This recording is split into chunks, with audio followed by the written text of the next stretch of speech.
Welcome to the session. I will hand over to, just a moment. I will hand over to our moderator, Eddie Njemba from Uganda, a very resourceful person from the Red Cross Climate Center, who will then run us through the program and welcome our next speakers. So over to you, Eddie. Can you hear me? Yes, I can. Can you hear me? Yes, loud and clear. Please proceed. Perfect. Thank you very much, Leah. And to all our participants, you are most welcome. Well, we would like this to be as interactive as possible. So in the chat, if you can, all access your keyboard, whether on phone or on computer, please type in what is the one thing that you would like to get out of this session. Please just type it in there. Yes, I am Eddie Njemba, an urban resilience advisor at the Red Cross and Red Crescent Climate Center. I am based in Uganda, and I'm happy to be facilitating this particular session. What can you expect in terms of the lineup? We shall be having some welcome remarks shortly, and then that will be followed by a presentation on climate smart fisheries management for sustainable and resilient coastal communities. That then we will have another presentation about using community adaptation labs to develop climate risk profiles for local action planning and policy influence in Mukuru informal settlements. We will delve into a moment of reflection in a plenary setting. So again, I will invite you, when you have a question, when you have a comment during the plenary session, please feel free to unmute and speak. Then while you are not speaking, please do as you are doing right now. Please keep your microphone muted. After a short reflection about the two presentations, then we will move on to our next two presentations, one on pastoralists adaptation strategies, and then another one on enhancing adaptive strategies to cope with climate-induced coastal erosion in Ghana. Again, we will go into a short but very useful reflection about the two presentations, and there we will be drawing to an end or to the closure of the session with some closing remarks. Because we would like to have this session as participatory as possible, remember to use the chat function. The chat function is kind of unlimited. You don't need to wait for someone to stop talking and then you send your question or comment. So please feel free to go on and share your thoughts in the chat function. Now with that, would also like to request our speakers, when your turn comes, please open your camera so we can see you, so we can put face to the voice.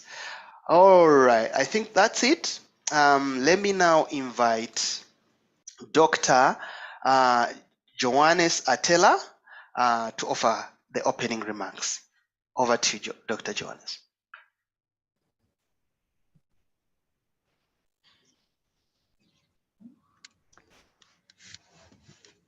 So my lighting system seems not to be very clear, but I hope you can hear me. We can hear you and we can see you. Yes. Okay, thank you very much, Eddie. Really appreciated to have this opportunity to say a word in this very important event. I know we have really excellent presentations lined up in terms of trying to understand what is happening at the local level and some of the experiences with adaptation. But allow me just to say two words, so two things in just trying to set the scene for this particular timely discussion. Number one is in the fact that adaptation to climate change is becoming very fundamental for African countries, not just because they have been actually profiled in the NDCs, but because there is a passion by African governments and stakeholders to be able to, strengthen the resilience, especially of the vulnerable communities. So this makes the discussion or the debates around adaptation to be very critical, even as we approach the COP27 in Egypt. Africa for a long time has been prioritizing adaptation in its policy prepositions through NDCs. But I think we are at a point where we are rethinking adaptation. What does adaptation mean to us? What does it entail? What does it bring to the table for the African a local person who is actually suffering the impacts of climate change, but probably is not even aware of some of these decisions that are being made around adaptation at the national or at the global level. So that particular fundamental question brings in a very important thinking in the minds of many stakeholders, that how do we make adaptation relevant to the African context? And I think this is where we now have the pursuit, and this brings me to my second point, around the pursuit for locally led adaptation. The locally led adaptation pursuit has been seen or has been profiled as an opportunity for most local systems within Africa to be able to be empowered to, take or engage much more actively in adaptation actions and be able to really have a voice in the policy spaces or in the decision making. There has been a lot of attention, there has been a lot of efforts in terms of mobilizing resources, mobilizing technologies, mobilizing opportunities and partnerships to be able to support locally led adaptation, not only in Africa, but of course in other developing contexts as well. Now, with this kind of mobilization, the question we need to continue asking, as I've said in my the statement I just made a few seconds ago, is what does locally led adaptation mean for the African context, the African local community? Indeed, locally led adaptation is a beautiful concept. It's being, taken up, it's being talked about in different platforms at the global level, the COPs, our regional meetings such as this, in many discussions at the national level. The concept of locally led adaptation is remaining or becoming fundamental driver of the thinking, the programming, the planning for adaptation for local communities. But again, as we look into this, what does this mean for these local communities? You could be aware that the Global Commission on Adaptation last year, in the run-up to the COP26 in Glasgow, highlighted some of the principles that basically underpin locally led adaptation. Fundamentally, some of these principles are related to the pursuit of climate justice and basically shifting power and resources from the many powerful elites who have basically dominated the adaptation space to the communities who are actually suffering the impacts of climate change. There are many other elements, good things within those particular principles, aspects of equity, ensuring that we are considerate of the equity issues in these localities, that we are considerate of the gender issues in these localities whenever we are designing adaptation intervention, and most importantly, the elements of rights, because everything is also about the rights. How do we protect the rights of the marginalized communities in an ecosystem where we are having a complexity of actors, a complexity of interests that are coming to interplay with the resources that are important for local adaptation. How do you ensure that we safeguard the rights of these communities, not only to access these particular resources, but also to be able to utilize these resources effectively to enhance their adaptive capacity and to become more resilient to the impacts of climate change? Now, ladies and gentlemen, this is a very fundamental question because, as I conclude, there are evidence, or there is information or research that shows that despite the fact that there's a lot of efforts to support adaptation at the local level through the locally led adaptation concept, there is evidence that some of the marginalized communities, like the pastoralists, the women groups, the disabled, are becoming more vulnerable despite the many years of investment in adaptation actions at the local level. So the question I want to leave this particular panel or this particular event with is, what is it that is important? What should we think about to make locally led adaptation really aligned to the priorities of the local people, and especially the marginalized groups in this particular case? So I want to thank you so much. And on behalf of the Africa Research and Impact Network, I want to take this opportunity to say that these are some of the fundamental things that we are passionate about. We are passionate about sharing some of the best practices, because the only way we are going to unlock these questions is by showing the evidence about the experiences around locally led adaptation from different African contexts. And this is what the Africa Research and Impact Network is very passionate about. So I want to really wish you well, and I do look forward to a very insightful discussion around this timely topic, even as we head to COP27. Thanks. Thanks very much, Dr. Johannes Atela, providing us with a context under which all our conversations are going to hinge. Right now, without any further waiting, I'm going to invite the first presenter today. Now, just a note to the presenters. What I'll do when it's halftime, I will show up first with the camera here, and that just to let you know that you have 5 more minutes. In case you don't recognize me, I may as well just say something so that we can be able to manage and maximize the time that we have together. Dr. Namwaka,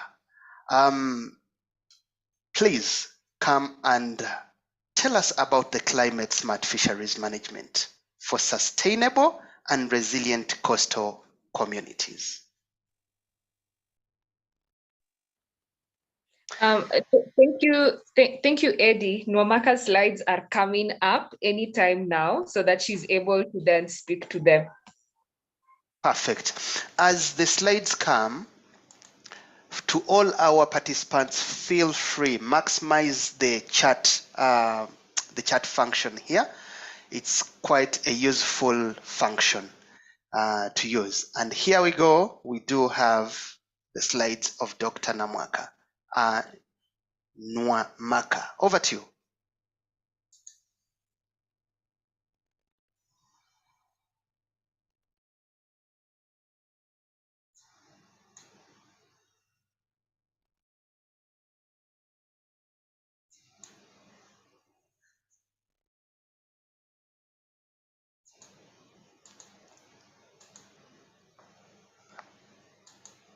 Dr. Nwamaka, the floor is yours.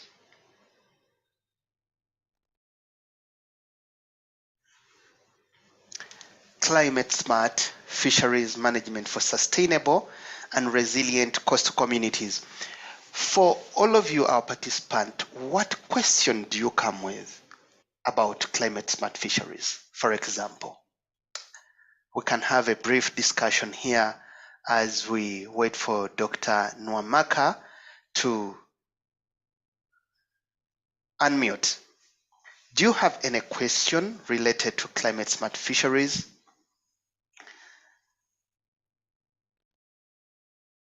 Please type it in the chat so that you can inspire our thoughts. Dr. Namwaka says,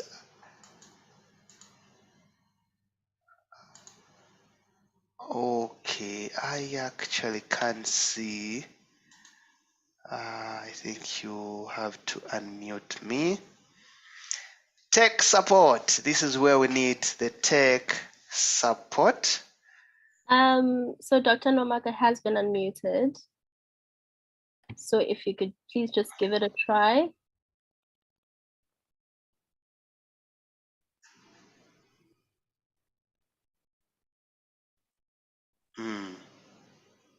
Dr. Nwamaka, can you hear us? Can you speak? Technology always presents surprises. How about we go to the next presenter as Yes. we try to fix that. Okay, no, we cannot hear you, Dr. Nwamaka. So tech support, please help Doctor on the sidebar in the side chat so that, yes, thank you very much, so that we can be able to hear about climate smart. Well, Mr. Haron Akala, you win yourself a slot free of charge, a swap here. Would you please come and indulge us in a conversation about community adaptation labs? Yeah, thank you very much. Thank you so much, Eddie. Hope you can hear me, and I hope I'm audible. Yes, you are audible, and we can see your slides. Yeah, I can see my slide. Thank you so much. I'm going to do a presentation on behalf of the team that were involved in the implementation of this assignment that was funded by ARA and the micro grantee. And the topic that I'll be doing is about the using the community adaptation labs to co-assess the climate risk in the urban informal settlement at the case of Mukuru. And this assignment was funded by ARA. And just to highlight some of the key actors and partners who have been involved in the process, both from the Tomorrow City, the micro grantee, and just be able to not exhausted all the logos, but these are just some of them. We have others who have been working with them closely to make sure that we are able to we're able to implement the assignment. And apologies, Eddie, I have not introduced myself. My name is Aaron Akana. I'm a research fellow with the African Research and Impact Network, and I'm supporting in terms of the data management, and also have a background in GIS and remote sensing. So I'm pleased to continue with the presentation. So in terms of just brief introduction, if you look at the experiences that we're having in Africa, it's projected by 2050, half of the population will be living in the urban area. And if you look at the case that we are having, especially in the informal, in the developing countries, we realize that the policy attention that are being implemented, especially in developing countries, we realize they are more of reactive and not proactive. And as the more population move to the city, there is we find that one aspect remains constant. So what is the way are we going to make sure that we have a more of an inclusive city? So adaptation planning in Kenya is still it's still at the national level, and now if you look at the local level, it's not being devolved there. So that means that there's been an exclusion of the informal urban settings, mainly due to lack of clear articulation of the climate risk. So if you come to the case of Mukuru, Mukuru is one of the informal settlement in Kenya, and there is what we call the special planning area. And there's a tool that the national government of Kenya is using to upgrade the informal settlement. It's called the special planning area. So this special planning area has been rolled off in Mukuru, started in Mukuru, and Mukuru started benefiting from the upgrading of the informal settlement. But now the question that we need to ask ourselves is the planning being inclusive? And that is why that's the question that we'll be able to answer at the end of this presentation. So the SPA has not taken into account the existing climatic risk and associated disaster. And that's why this work is aimed to in promoting the co-produced community-led risk assessment to inform the ongoing slum upgrading and the climate adaptation planning. So I'll just move next to the next slide. So just to give a brief description about the study area, Mukuru is one of the informal settlement within Nairobi, and it was declared an SPA in the year 2019. And this SPA was just to freeze any development activities within 2 years to ensure that we come up with a plan that is well informed and where it's co-produced with the community and all the other stakeholders. And this was now piloted in Mukuru and will be implemented in the other informal settlement in Nairobi. So this is Mukuru, and this is the map of the entire Nairobi. That's the land use and land cover, of Nairobi. And you can see Mukuru here, which is within the build-up area. And now this is now the SPA where we have, this is Mukuru. We have the Mukuru, which is divided into 3. This is Viwandani, this is Mukuru kwa Ruben, and this is Mukuru kwa Njenga. So now, as I said earlier, that the implementation of the SPA will be rolled over to the other informal settlement, and also good so that we can be able to state some of the informal settlement that we have within Nairobi. We have not conversant with that, but I think SDI, they have more of the actual information about this. But what I know is we have more than 11 informal settlement within Nairobi, and out of this 11 informal settlement, majority of this informal settlement lie close to the river bank. So which means profiling the climate risk within the informal settlement, it's really key, and this needs to be included in planning. So what was the methodology that we adopted for this assignment? First, the first thing that we did was to do a desktop study of the urban climate risk tools. And for this, we were able to visit some of the key studies that has been done. There was a study that was done in Nakuru about the risk and vulnerability assessment that was under the SIACA program. We also been able to revise some of the tools that was under the climate risk assessment of the World Bank. That's the urban risk assessment understanding of tools. There were 13 tools that were recommended that can be used for understanding the climate risk within the informal settlement. And then we also been able to also link it with the manual that was developed by the international network. How do we approach it in a participatory way? Because we needed it to be more of a bottom-up approach where the community, they're the ones who have been given the first priority to share what they have, and then we use the science part of it as researchers to be able to support them. And then once we did this, we also had a conversation with the IFRC, the lead from the IFRC, to understand, okay, we already have mapped these tools. How can we go about with it, since Red Cross has been one of the institutions who are working closely with the community. So from there, now we were able to develop to understand how an integrated tool can come up. And what we did, we went to the community, and we had different labs that we are approaching. We had the household lab, we had the community lab, and then we had the policy decision makers lab, and then we had the NGO lab. So with this one, we gave them the different platforms that we had was to see how can we able to come up with more of a tool that is well integrated, and this tool that is more of inclusive and is able to capture all the aspects in terms of climate and also consider what is needed, especially in the informal settlement. So especially I'll just give just a slight background about how we went about, especially for the household lab. When we invited the household lab to discuss, as you can see, this is just part of the community lab that we had.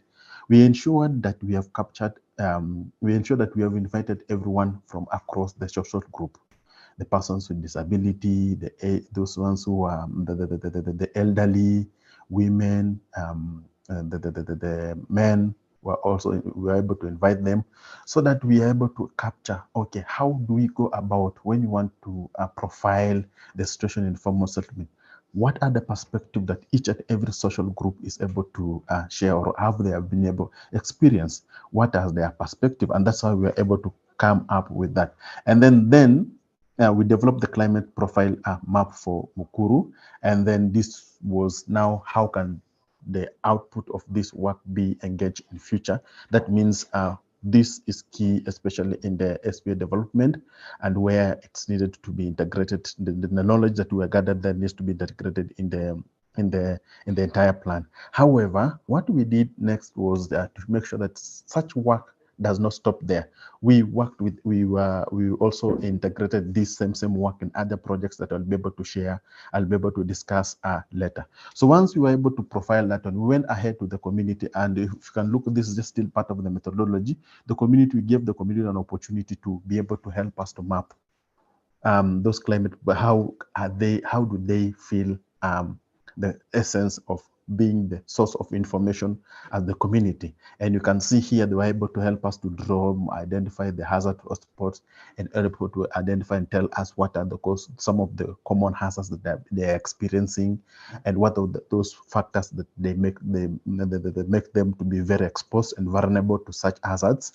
And you can, so once we can also see that we went ahead and did a flood transect work, and to see what are the best practices that this community are doing, and how can we go ahead and try and map this one and see, okay, yes, climate risk we want to understand that the adaptation of this community.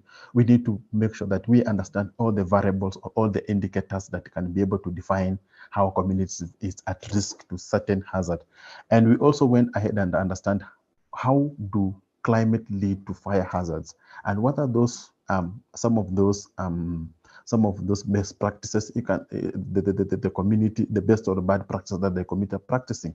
And if you can see here, you can see that this river, it's not clean, and there's a lot of dumping here, and you can see the structures are just constructed next to the river.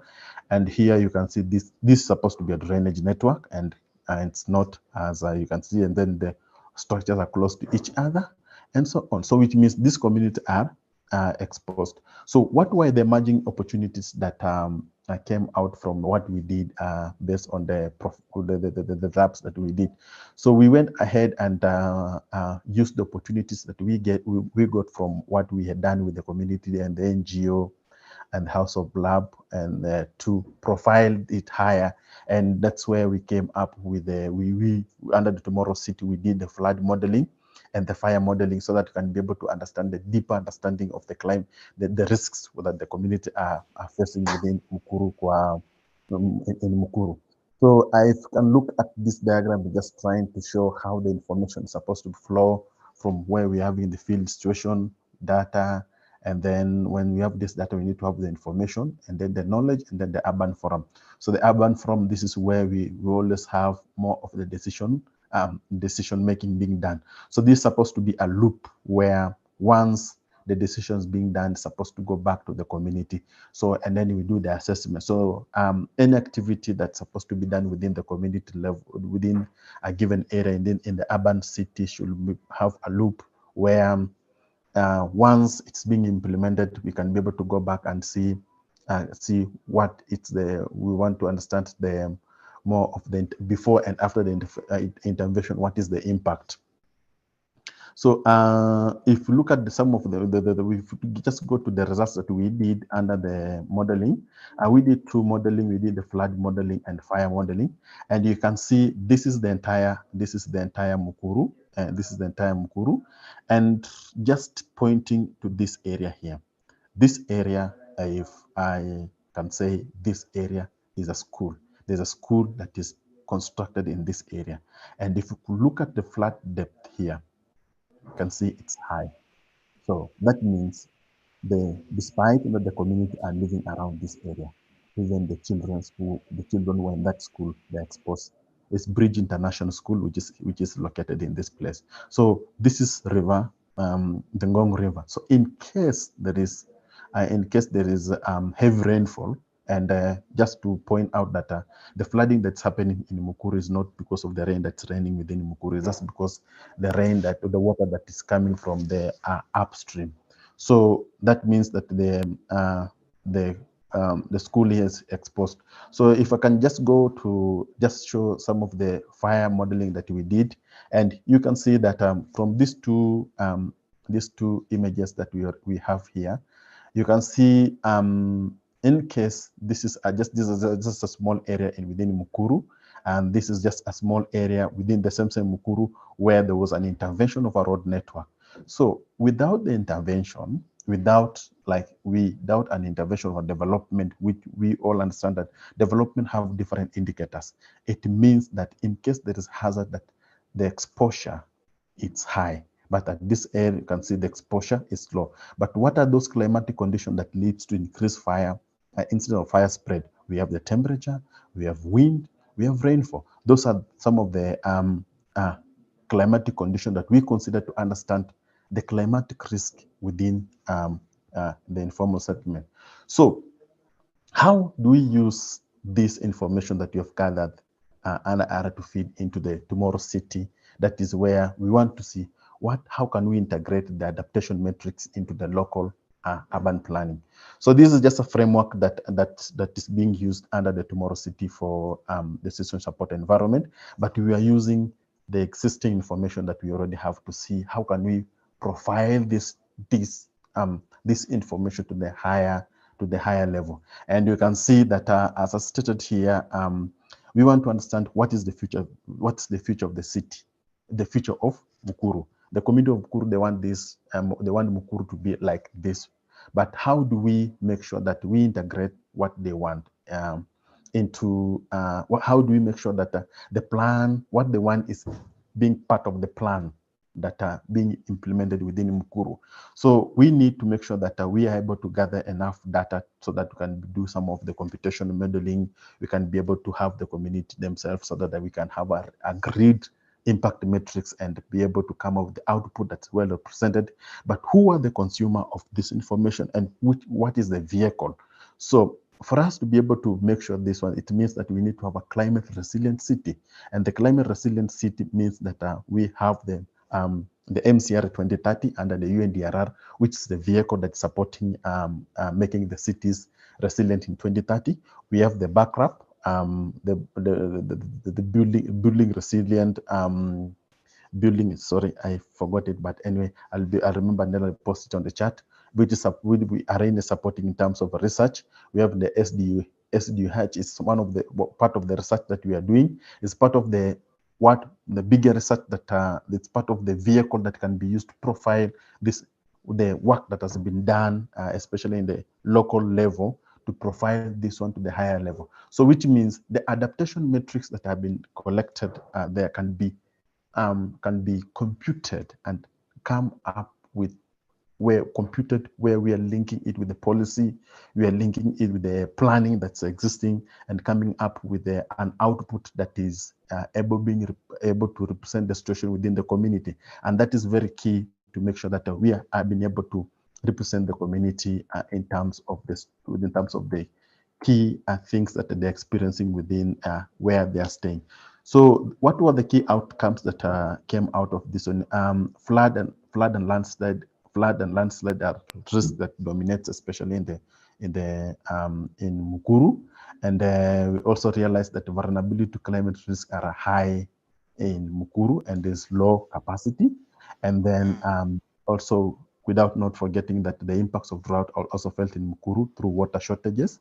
And then there was high food prices due to low supply. And then there was exclusive planning where the community were not involved in the planning. Few of the representation of those communities that were involved in the planning were few. And then there was loss of interest, and thus different perception in climate risk and the implication. So especially where the actors who are playing the private sector, the policymakers, and the community members, there was a disjoint in terms of understanding what do we mean by the term climate risk. And then there was many aren't aware about this risk, and since the area is unplanned and many are exposed to hazard risk. And then the last outcome was the government too is too keen in infrastructure development lens and less keen in risk-proof planning and development. And then just final slide. Eddie, you can just allow me this is the final slide. 1 minute, I'll be able to finish on this final slide. Please go on, please. Okay. So what are the lessons that were learned? What are the lessons learned based on the study? So there's we need to ensure that there's a linkage and building on the ongoing urban risk to ensure that there's an enhanced synergy towards impact, especially between the different actors who are within the disaster ecosystem. And then also we need to co-produce adaptation options at the local level is paramount, where we need to make sure that it's an inclusive planning, because when you implement a plan, it has a choice. It has a choice, and that choice has a value. So that value need to be inclusive, where all the voices are being considered. And then climate risk-proof planning essential in slum upgrading process are acknowledged by all stakeholders. So we need to make sure that all these planning are able to address the climate change and potential impact of climate within based on the implementation, based on the plan and how those plans are being implemented. And then the other thing is that there's need for more time and more resources required to realize the ultimate impact, so that you can be able to integrate climate risk knowledge in the SPA, especially looking at the community themselves. Few of them, they had a knowledge about climate risk. And then the other bit is about how can we be able to make sure that the community are able to get this knowledge, and also the actors are able to get such knowledge, and to make sure that it's inclusive decision support. Inclusive decision support. Yes, and enhancing community-based labs. Thank you very much, Harold. I know you have really tried so much to fit into this short time, fitting an experience that takes more than 1 year into 15 minutes is not an easy thing. So thank you very much. And I hope that the participants are inspired to ask questions, to offer comments. Do you relate to the experience? Do you have some questions? Please type them in the chat. And then let's move on from the city to probably the periphery. Heron, you please stay on. We will be getting some moment to ask questions. No, it's okay. You may put off the camera, but stay around. We will have a time to ask the questions. I am using Zoom app on my phone. Okay, someone is still managing Dr. Nwamaka. Here we go. Let me invite Professor Eben Nathan to tell us about pastoralist adaptation strategies. And yes, thank you very much. Let me just see if I can share my screen. Please. Seems to be working well. Hopefully it will continue. Yes, no, it did it again. I thought so, but 1 second. Let me see if I can find out how to do this. Can you see it now? The presentation? Yes, in perfect form. So first of all, I'm very grateful for this opportunity to talk a little bit about RARE, for the invitation here. I would say that I'm here as representative for our team, and some of them are present here now. and I will just encourage all of you to, to break in if you think I forgot something, or if you have some things that you think are important. So so in this sense, I feel just like the representative of this project. I'm Iben, and I'm from the University of Copenhagen, working at the IFRO at the section of Global Development. And originally from political science, but also working together with the foresters and biologists in my department, quite interdisciplinary. And that's probably a strength, I think, working with the adaptation and climate change. So what I'm going to do is to... Leah, are you still able to hear Iben? Yes, I was able to hear Iben. Okay. Okay, Please. so I hope you are able, in general at least. Yes. Okay, so sorry if somebody cannot hear. But so I'm going to tell you about RARE, what the project is about, and just the formalities around it. And then I plan to give you an example of some of our findings. And hopefully I can manage to do that within 15 minutes. So RARE, or Rights and Resilience in Kenya, is a research project that is funded by the Danish Research Council, which again is funded by the Foreign Ministry and the DANIDA, the Danish Agency for Development Aid. And it's a project that is carried out in collaboration between the University of Nairobi, 3 different departments, also with ARIN. We also have a collaboration, a strong collaboration now, which is really nice, especially up here to COP27, the University of Copenhagen, but also the University of Roskilde. Paul is not here today, and also with the Danish Institute of International Studies. So these are the involved in institutions. We also have a collaboration with ILRI. The purpose of our research project is to investigate how adaptation strategies interact with land needs, land conflicts, and new land law reforms in Kenya, and what the implications are for efforts to support community land rights for resilient rural development. We have formulated our broad development objective as to ensure secure and peaceful access to land for climate change adaptation, and thereby resilience of all Kenyan citizens.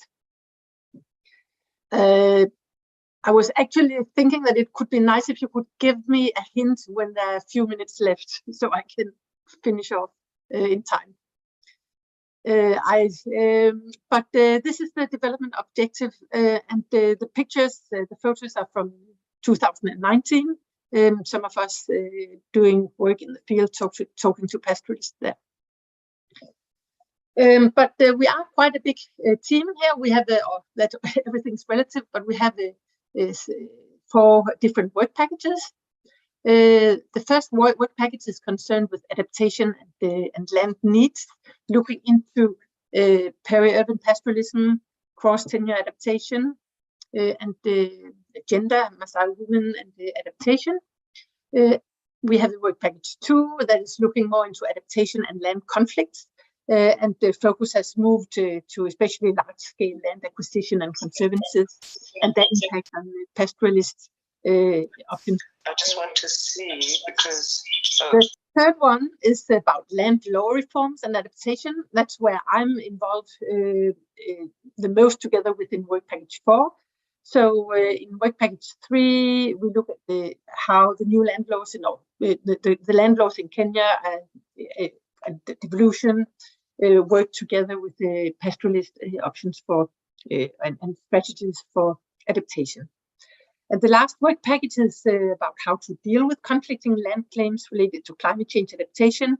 It's a bit more solution-oriented, something that we will especially be able to say much more about towards the end. But of course, there's also things going on now, a lot.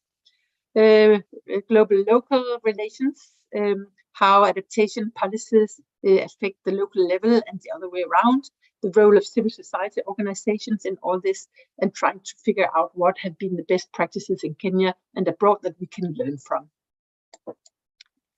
We have our fieldwork in the northern part of, or in the middle part of Kenya, but north of Nairobi is in Samburu, and in the southern part in Kajiado. And there are some similarities, but there are also many differences, of course, and many of you know much better.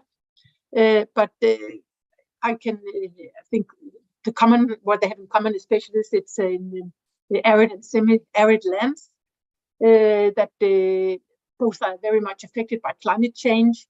There are droughts.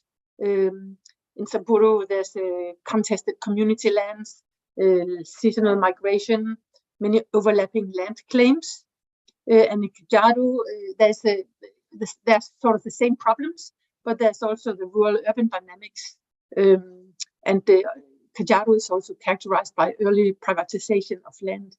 We have been looking into that. So the background, as I've already indicated, is the whole situation about climate change in Kenya's arid and semi-arid lands. The drought disasters you have witnessed in Kenya, the erratic heavy rainfalls that are coming now and then, rising temperatures, and so on. And classically, we know from many studies and from being there that pastoralists have over time adapted to changing weather, and they are quite famous for actually knowing how to adapt to climate, to weather changes, by mobility, migration, and also transforming to a certain extent into sedentary farmers. So there has also been this livelihood diversification that we witness. The pictures you see on the bottom is to illustrate how the situation has looked like in some places in Samburu, and but it's a photo downloaded from Google. But I will come back with some of the photos we took from the field in a little while. The other aspect of the background is more the historical background about pastoralists and land rights in Kenya. And as you all know, land rights has been a very dominant political theme in Kenya. It was at least to a high extent causing the post-election violence in 2007. And it continues to be a very huge issue. And the pastoralists themselves, for all their adaptation strategies, they, at least within the present mode of production, they depend on access to vast rangelands to keep on migrating with their cattle for pasture and water.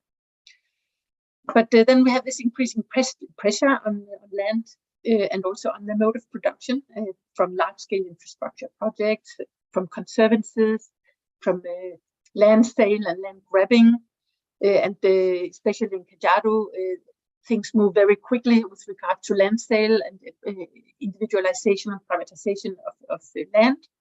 In Samburu and in the north, maybe you see also some of these infrastructure projects like the one illustrated in the picture in the middle. And then from our own fieldwork in Samburu in 2019, we took a picture of this very decorative fence. So fences are coming up all over the place because of individualization and privatization of land. That makes it really difficult for pastoralists, Samburu pastoralists to move around. And finally, climate change itself is putting some constraint on land rights. But then I wanted to move a little bit also to this issue of the new legal frameworks. Most of you will be, I'm sure, familiar, many of you, with the changes that has happened in Kenya since 2010 with the new constitution. And one of the issues that has attracted much attention from many scholars and from where is the Community Land Act, and which was also implied by Kenya's constitution, where there's a lot of emphasis on actually transferring land rights to pastoralists so that they get rights to community land, and also to develop land administration that aims at involving many more groups into deciding about what happens in these lands. For instance, women who have not, who in the old traditional way of managing rangelands have not had a place, especially not in Samburu. So this is sort of the state of the art, what has happened. There's the National Climate Change Act also, one of the first in Africa, building resilience and enhancing adaptive capacity. So one of the projects here, and it's not covering all the findings, we don't have time for that, unfortunately, but this has been, I think, maybe one of the main issues, also to see how these different acts work together and determine the pastoralist options for adaptation. This Community Land Act, which is really a progressive and very, very nice law when you read it, because it really takes into consideration all the rights of different groups, like youth, like women, even handicapped persons. It actually seems in Samburu to have exactly the opposite effect. And that is quite interesting. There are places, well, I mean, the law gives pastoralists the option to decide to become community land and get the registration as community land. But actually only few group ranches decided to stay community land. Instead, many communities have decided to subdivide. That means they divide the land between them and privatize. This is a process that has been going on for many years. Kajiado, I think, has been in the front of this process due to its proximity to Nairobi, but it's also been in process in Samburu. So part of the research has been to find out what drives this subdivision. Now we have this very, very nice law, and there are a lot of different aspects. The county government has the idea that there's a need to individualize because of the tragedy of the commons. So you can even read it in the document. So this is one driver. But the communities themselves also experience a lot of uncertainty because they don't really know what's going on, and the information is very contradictory. It's not very clear. So here are some quotes from our interviews in January in one of our fieldworks in Samburu. They are afraid that the government will take over if they don't get registered as private individual owners of land. They also think that when the neighboring group ranches subdivide, they have to too, because otherwise, if you cannot access their land for pasture, you can risk that they will access your land, and that will be a problem. So it has to be more equal. Many people hope that they can actually get registration, title, and land security. Some of the elders are afraid of the new situation because their power is actually undermined by the new constitutional decision. Many pastoralists are experiencing so much hardship that they can see that the situation as it is now is simply not possible to continue as they have always done. They feel there's overpopulation of people and cattle. Also the attitude among pastoralists has changed. We used to share, but now not so much. A few positive things about the development. We talked to some women in January, and some of them really dream about having their own plots with fences because they can cultivate and decide for themselves. And they're also involved in the new councils. And they really experience hardship right now because of the drought. Many of them have to go, even women and children go to the forest, climbing high trees to cut leaves, and running high risk both for wild animals and enemies from other areas. The implication of the subdivision for adaptation, there are also a lot of other negativities. the whole process. There's a lot of disagreement locally about allocation criteria, who gets right to land if they subdivide or not, who are included, especially people who haven't stayed for so long time in the area have faced the risk of being evicted. And there's even a process of selling off land even before it has been subdivided. There are uncertainties during the whole transition period from pastoralism to sedentarism. The fencing off, I mentioned already, this is also a very known challenge. Some hay, there's a study also in our project here on hay. All in all, a lot of problems. So I'm almost there. 1 minute. Yes. Yes, please. Thank you. So this is the last slide, or second last slide, but the last one I want to say something. I would think that there really is a main issue, and the main issue we want to move or to have attention to is the strong link between land access and land rights on the one hand and adaptation on the other hand. Because if you don't take land tenure, land access, land rights into consideration, then you cannot even talk about adaptation.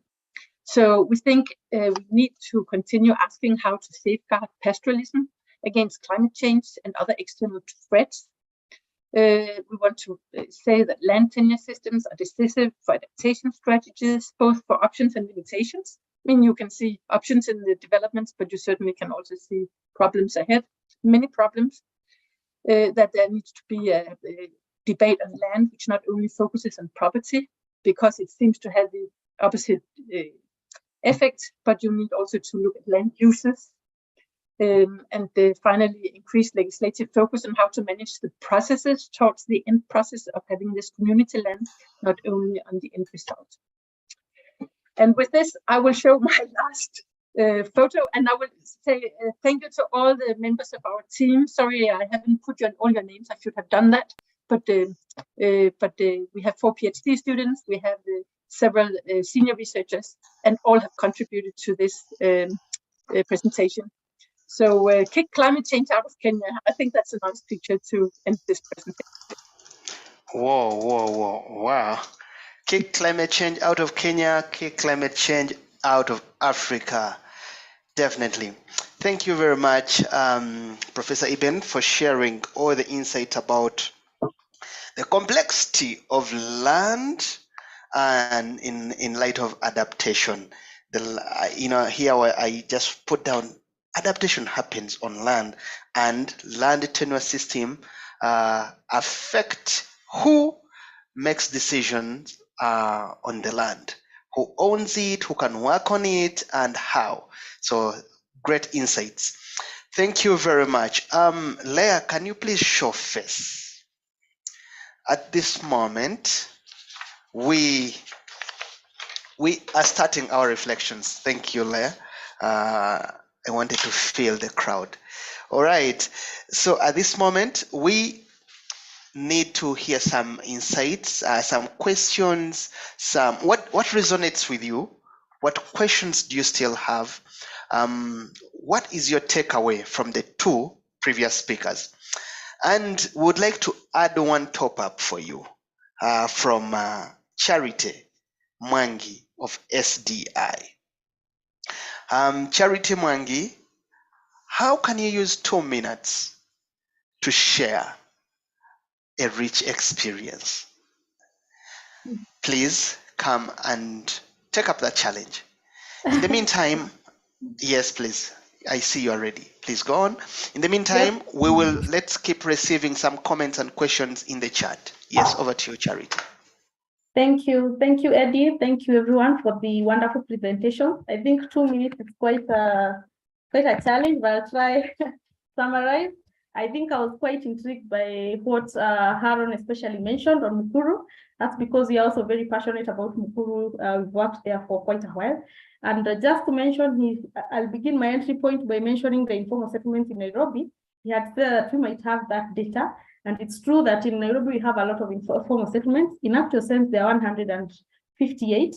And in Nairobi, we have a lot of climate issues that are happening. And unfortunately, the most vulnerable groups are the groups in the informal settlements.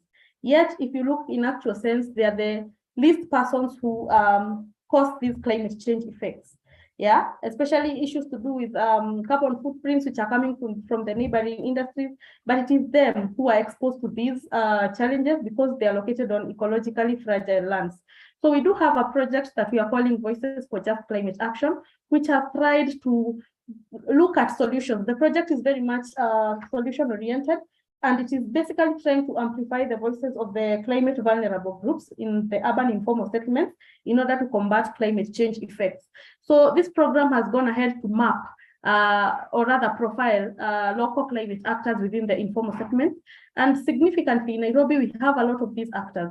We have around 363 that we have mapped so far in Nairobi, and they are doing a lot of activities which range from waste management, urban agriculture, conversion of waste spaces into productive spaces, among other activities. However, we are seeing that a lot of the activities within these groups are not synergized, and this is because of lack of resources. And when we say resources, we mean the financial resources and also the technical resources. So I just put my video so people can see as I speak. Yeah, so there's a lot of that challenge. So as micro grantees of ARA, one of the things we did is we tried to collaborate with the county government of Nairobi in the launching of the county climate action plan, which was very successful. And the county action plan is a bit ambitious. We think it has 11 indicators of trying to address climate issues. And one of the key ones we are seeing is addressing the issue of waste, which is a menace in the city. And we're also seeing the plan trying to reduce the carbon footprint. However, with all these plans or indicators in place, we are cognizant that the city is lacking a climate change policy. It also does not have a climate change act, and it doesn't have a climate change finance act. So whenever we are lacking these frameworks, and we do have a plan in place, then the local groups that we've mapped, among other groups, are not able to benefit from the plan. So what we are saying, even as micro-grantees of ARA, is to see how we can try to develop frameworks together with the county government of Nairobi and our local communities in order for the climate resources that are in the community level to trickle down to the ward levels, which is the lowest administrative unit. And then from this level, the climate groups can benefit and they can be able to improve and scale up their activities. And this will definitely lead to adoption of ecosystem plans, which will be done at city level. So we are trying to see how to synergize the efforts of these groups through that entry point of developing frameworks. And yeah, we've had a lot of collaboration with the county, we've developed MOUs, and we think this is one of the steps forward towards addressing climate issues, because we are seeing the question we are asking ourselves is, why do we have a lot of climate actors at the local level or at the grassroots levels? It is a good thing, but it is not a factor to be celebrated, because it simply means that there is a role that the state is supposed to be playing that it is not playing. And that is why we have a lot of climate actors coming to bridge that gap. So then we are looking at ways of the state, of course, the civil society and the local groups complementing each other in order to achieve this. I think I'm exhausted by 2 minutes. So I'll pass over to you, Eddie. Yeah, thank you. Thank you very much, Charity. And I would like to invite Dr. Professor Eben, and then I'm looking for my presenters here. Yes, Professor Eben, and then Haron, just come back for a moment, show your video for a moment, so that we can try to digest what each other shared, and we'll not use too much time. Yes, Eddie, since you're bringing in Professor Iben, I think from her presentation, I'd just like her to briefly comment on the role of women in the research project. I noticed that one of the sentiments was that when you're speaking about lands, then women have no say. And one of the participants also alluded to the same. So how is the project trying to deal with the issue of gender inclusivity? Is it part of the aspect of the fieldwork that they're doing, or will it be also part of the outcome, so that then the project is not only inclusive, but it touches on gender transformation, seen as pastoralists are not really keen on such aspects. Thanks. It certainly also includes women, and this January we're focusing especially on women's experience with the whole process of the law implementation, and we can see that as I said, if you see the new laws, it's very progressive with regard also to including women in deciding on community land, but when it comes to including them in the process towards deciding what's going to happen in the future, they are not included at all for many reasons. They are not aware about their rights and the new laws because they simply are not coming or invited, or at least they're not participating in public meetings, and they're not used to being heard anyway. So of course there are always some very strong women that do, but in general most women are very they don't know that they actually are in the new law, that they have these rights. And the problem really is that they're not involved in the process towards the new situation. So, and that's exactly, I think it's one of the big reasons that things are happening as they are now, because those who are used to be in power, and they are very concerned that their power will be undermined. So better subdivide, make sure that the same ones have power over land, and make sure you don't get the broad majority of youth and women involved in the decision-making processes. And then, of course, sorry, I could, that is I know. That's thank you very much. I mean, there's a lot to share. Professor Eben, if I could put a challenge to you, what question would you offer Haron, with all the mapping of Mukuru and the flood risk modeling, and I know that could connect to land as well. Yeah, please pose a question to Haron. I'm wondering how you have considered the issue of conflicting interest among local people in relation to the whole issue of adaptation in these areas you've been looking at, because I think there's so many problems involving local people in decision making, and you don't really see that. It's very rare that you actually succeed, and one of the challenges I think is also that there are contradicting interests at the local level. Conflict of interest. Yes. Haron, could you please go on and answer that question, as well as two insights that you would like to leave with us for scaling up such community labs in other cities? Over to you, Haron. Thank you so much, Eddie, and thanks, Professor Eben, for posing the question. It's a privilege you have given me to answer. So just to answer the question, yes, I understand the issue of the conflict of interest, especially in the informal settlement, and that could be, and probably Charity may allude to that, could be the reason why implementing some of the research could not be possible, especially when you go to the informal settlement and then you are doing research and subsequently you are doing research. So ideally, how we were able to go about with this, it was how do we make sure that the agenda based on our research is able to feed into what the community needs, and then how is it being able to feed into the national government program, because as Charles said that yes, there exist policies, but there's what we call the disjoint among these policies and regulations that exist in the especially in the county government of Kenya. And then the other thing is that when you look at the voices of this community, how do we go about it? Because for us, we approached it in a bottom up, where we give the community the opportunity and we present it to the higher level.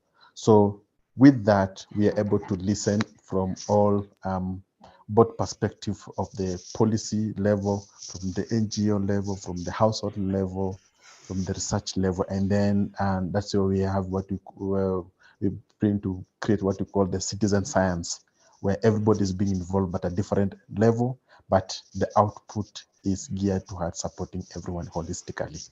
So about the two insights that Eddie has said. In your final minute, yes. Yes, I think the idea here is how do we make sure that the voice of the community is being scaled up, and how do we use the social data and the computation data, the physical modeling and the social data and the physical modeling to be able to come up with more driven research that is output that is research driven to support the community in a way that the output that we already have, it's able to scale and looking into the future visioning of the community. And that's make sure that the policies that we are implementing within any city, it's well informed. Thank you. Thank you very much. Teach, amplify the voice of the people, of the community, and as well as make usage of social data. Now, you have a question down there. Please feel free to answer it in the chat as we proceed to the next. All the way from Kenya, we are flying over free flight to Ghana. Tickets have been paid by Zoom and Aaron. All right, Mr. Jonathan Goka, enhancing adaptive strategies in the coastal climate. Adaptive strategies? Yes, in the coastal areas. Where are you? Where are you? And Dr. Namwaka, when your Zoom cooperates with you, please indicate in the chat so that I can give you the chat. All right, Jonathan Goka, over to you. How could you use 7 minutes to tell us about coastal erosion and adaptive strategies undertaken to address that? Okay, am I sharing my slide or you do so? Probably start by telling the story as we see Leah or another person sharing the slides. Yeah, all let right. his slides. Thanks. Let him share his slides. Yeah.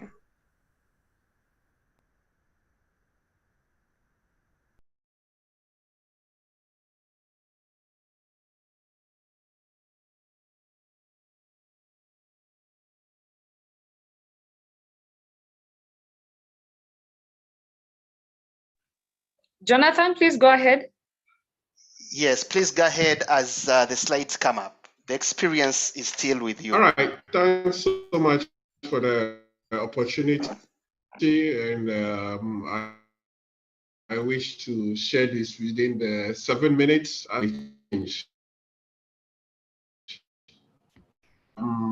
So it's already said still it's disabled. I can't share this. Did this work, this research to coastal destruction.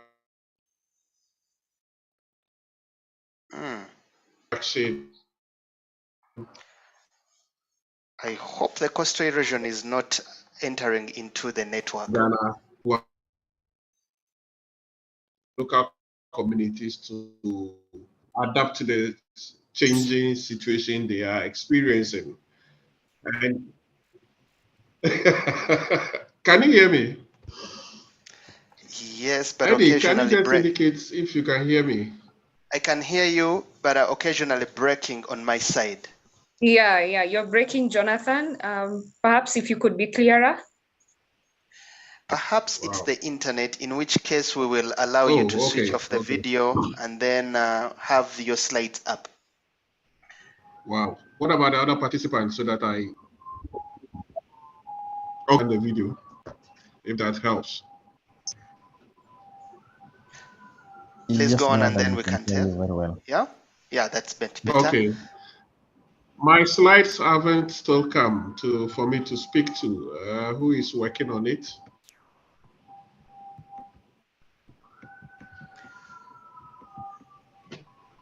Leah, I trust that you are having this under control.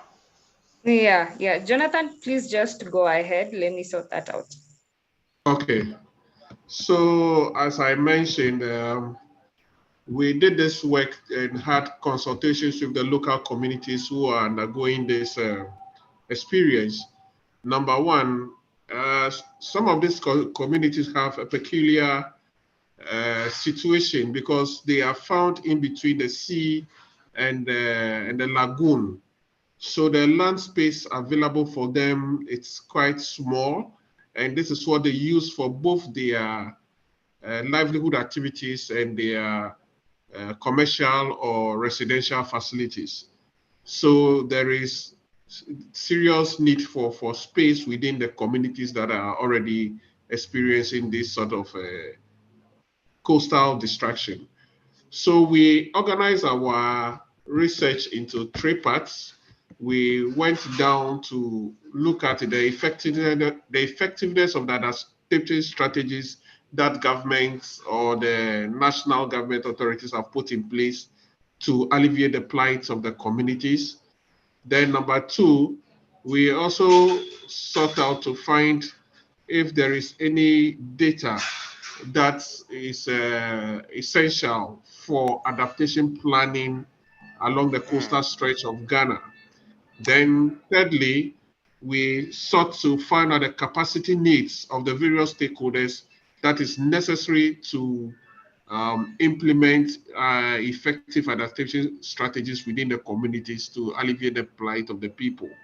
So the context here is to there is increasing incidence of flood and erosion along Ghana's coast due to sea level rise. So I've been informed that now you can share your slides. Okay. Let me do so.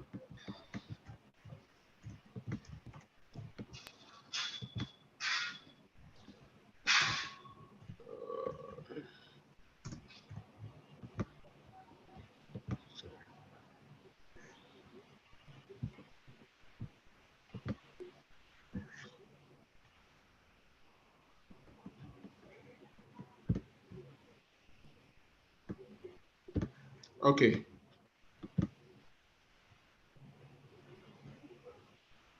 Eddie, are we able to see my slide? We saw them, but then they are not able. They are not visible. Yeah. Technology. Wow. Let me try it the last time. If it doesn't work, I'll continue my presentation. Absolutely. Yes. And of course, the African culture is the culture of stories. You can always tell the story about screen sharing. the experience. Now you need to look for the All right, slides. so let me continue. I think this is wasting my time. So when we went into the communities, we visited 3 areas across the stretch of Ghana who are experiencing this.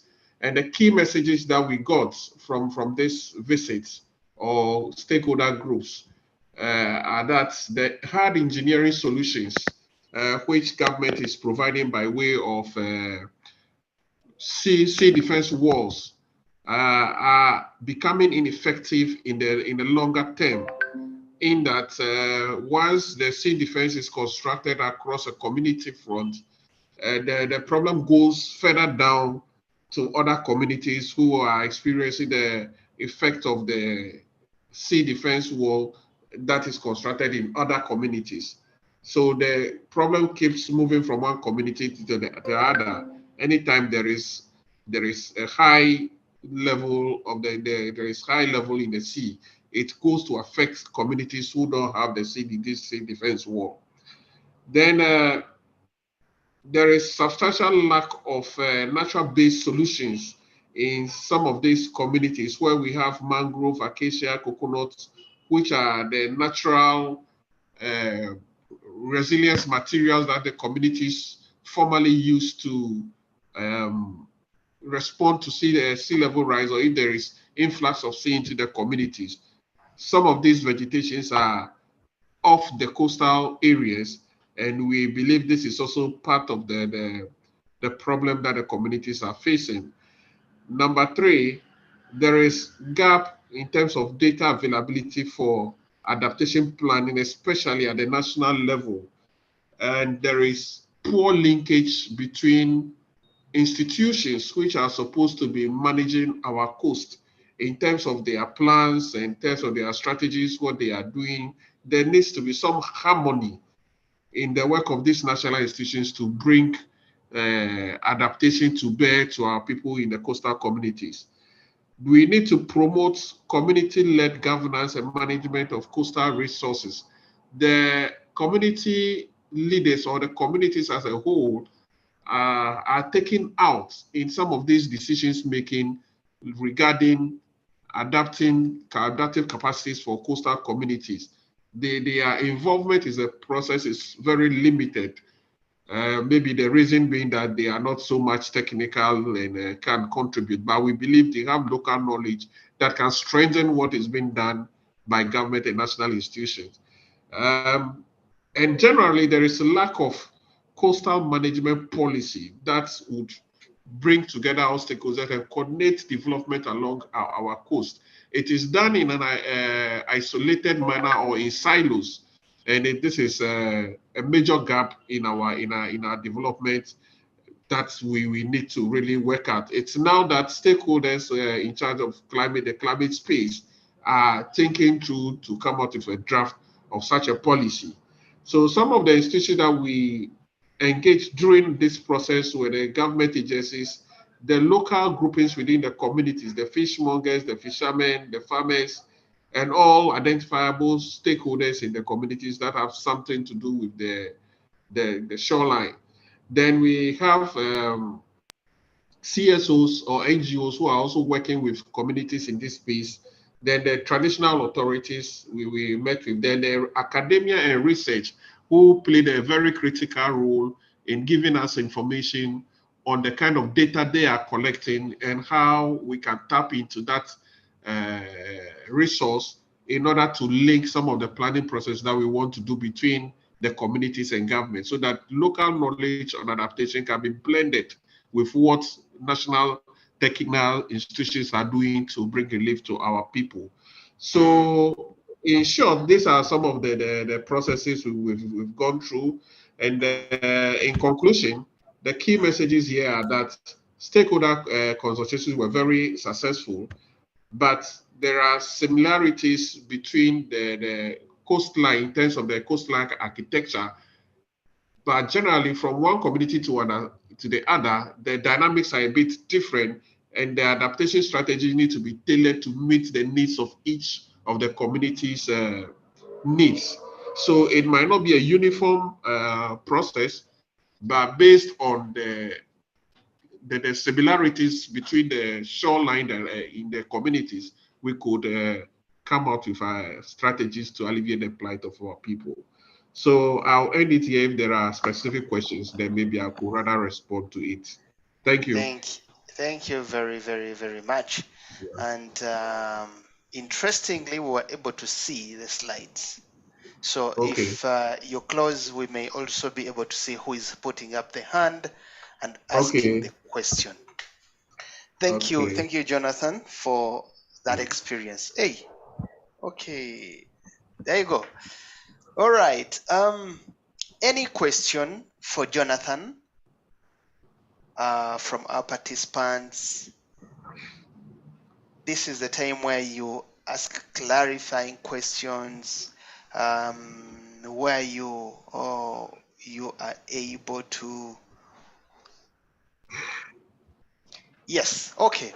So I know that Yeah. time is chasing after us, and we are also trying to fit within the remaining time.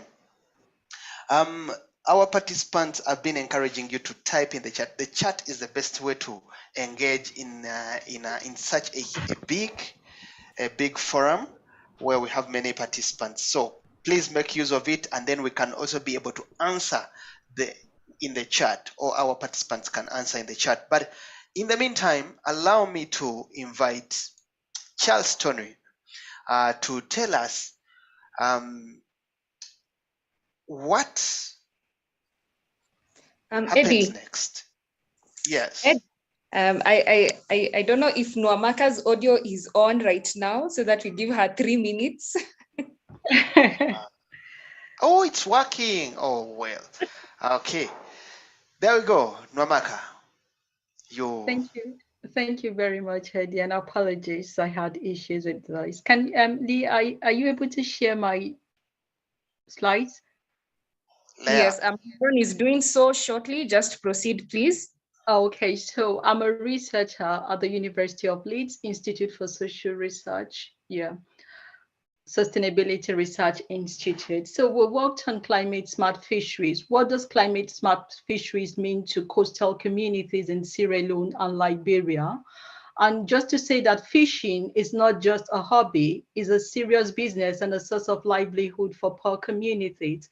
Talking about livelihood, it goes beyond food, but a source of income. People depend on it to take care of their families in Sierra Leone and Liberia, and in other West African countries where we have over 120 million fishers. These communities do not have any social security from government. And so what we have seen over time is that climate change continues to heat up waters around the tropics. It then means that fish is increasingly not surviving in our waters. They are moving towards, swimming towards the temperate region. And then how does it impact the fishers? The fishers have to survive, to take care of their families, to feed their families, to make money. So they continue to chase this fish.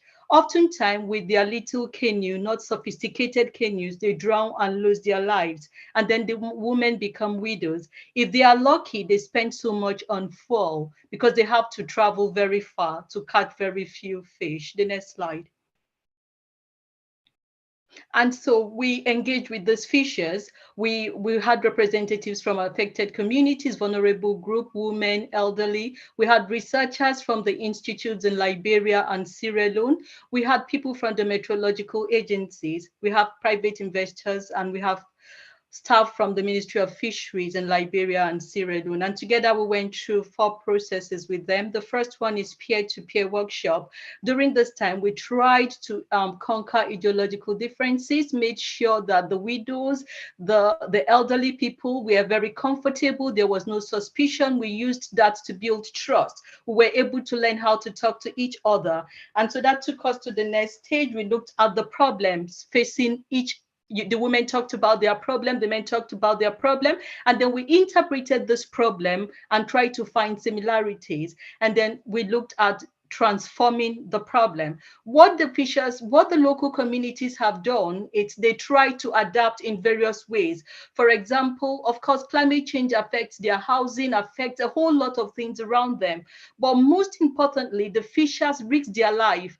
They try to cut the mangroves. They try to catch baby fish to sell baby fish. And when you catch baby fish and fish eggs, it reduces the amount of fish you have in your water. The mangroves itself are carbon, they try to absorb CO2. But for these fishers to survive, and especially the women fishmongers, they need to cut down these mangroves to smoke their fish. The next slide, please. And so what we co-created with the community is what we call our climate smart fisheries. Already what the communities also do is to catch juvenile fish from the marine and then try to grow them in ponds, in buckets, just to survive. And so that was helping them. When we came in, we looked at, can we use meteorology? Can we strengthen the meteorological agencies in this country? Oh yes, it was something we all accepted to do, because then the meteorological meteorological agency will give us weather information date back 3 months, 6 months, and then we are able to look for fish species that can survive too much rainfall, excessive rainfall, that can survive heat. We also talked about if we do that and invest in aquaculture, that is growing fish from outside the water, then we can give some rest to the marine fish so that the fish going or the fish we have over harvested can replenish. So 3 components were developed during our co-creation: aquaculture, the growing of fish, the less use or less harvesting of fish from the marine, and then the strengthening of weather in meteorological agencies in the 2 countries. The next slide. But then there's the misalignment of community priorities. Since the ARA project, since we completed this project and sent our report to government authorities in the 2 countries, we have discovered that while communities prioritize food security and income, there is so much hunger in the land, especially with climate change, chasing and helping our fish to swim towards the temperate. But what we have discovered is that the government or the agencies that support the government have rather invested in growing mangroves. Mangroves are helpful, but that is not the priority for local fishermen. The last slide, please. So on reflecting why there is always, because it's not just in Sierra Leone, it's not just in Liberia, we have found similar things in Ogoni, Nigeria, and in several African countries. I draw on my 2017, the research I carried out in 2017, where I concluded that communities are not closed containers. There is power in play. So in a community, whether we want to see it as your own community, there are external people that fund projects. So they come up with their own ideas. There are community chiefs that normally we have seen them align with external funders. And when you look at the G, so in one community, you can have up to 6 sub-communities. When you look at the G, at the bottom are the vast majority, where you find women, you find children, you find the less privileged, the disabled. These ones just sit down there and then come for meetings, agree on things, but then there is always this power play. So what is the lesson? The lesson is, how can we future-proof adaptation measures against powerful elites? How can we make sure that whatever we have provided or whatever we are giving back to the community is what was agreed? And so when we looked at the method we used, if we go back to the slide. Now, Maka, I think what we need to do is give us that one. How can we do that? What are the 2 lessons that we can take away with? Because really time is running against us. Okay, so what we are looking at is, can we look at the adaptation process from beginning to the end as a system, and then use exclusion theories or social inclusion principles to make sure that from the beginning to the end, there is co-implementation, co-evaluation, goes beyond research. If we don't do that, we continue to reinforce vulnerability and compound the problem of the people in G. Thank you. Thank you very much. So co-production from beginning to the end will most likely help to enhance adaptation in the coastal areas. Thank you. That's an amazing story and wonderful insights emerging. Charles, I know that we have left for you almost nothing, but 1 minute. Please get it and use it and tell us what happens next. What's the way forward? Thank you, Charles. Yeah, thanks everyone. Thanks, Eddie and the presenters. I wish to acknowledge especially the negotiators in the room, the researchers. I think I've seen Dr. Emily Masawa, who's the champion for equity, Dr. Anne Mwambia, who's one of the supporting from Kenya. So thank you so much. The question that I'll ask, especially the presenters here, is that the research that you have undertaken so far, is it putting us in a position that you are really accelerating the championing for the outcome of COP26? Because there are 3 key outcomes which are a priority for Africa.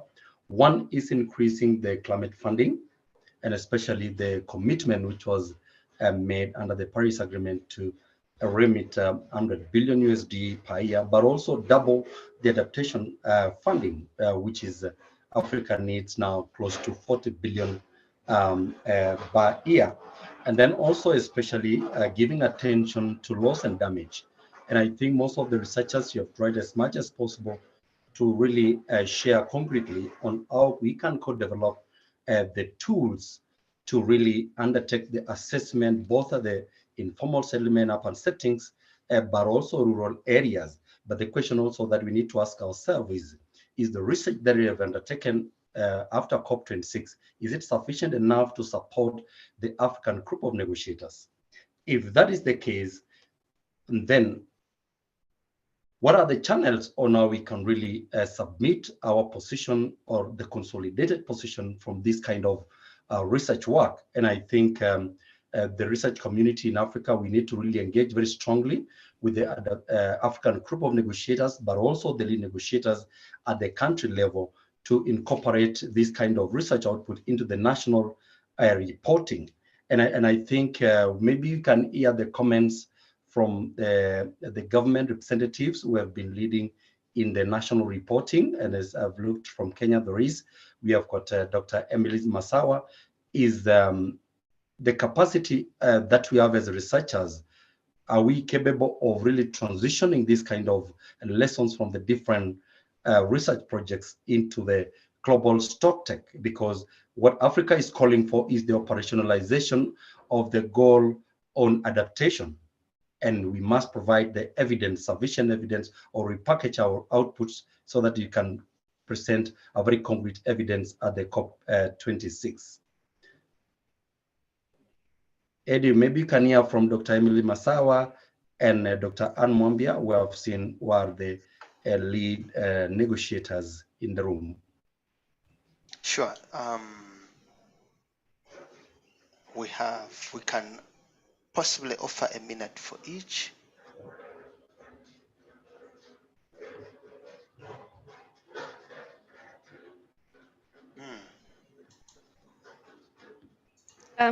We can give them a minute. I don't know if they're on call and have heard you.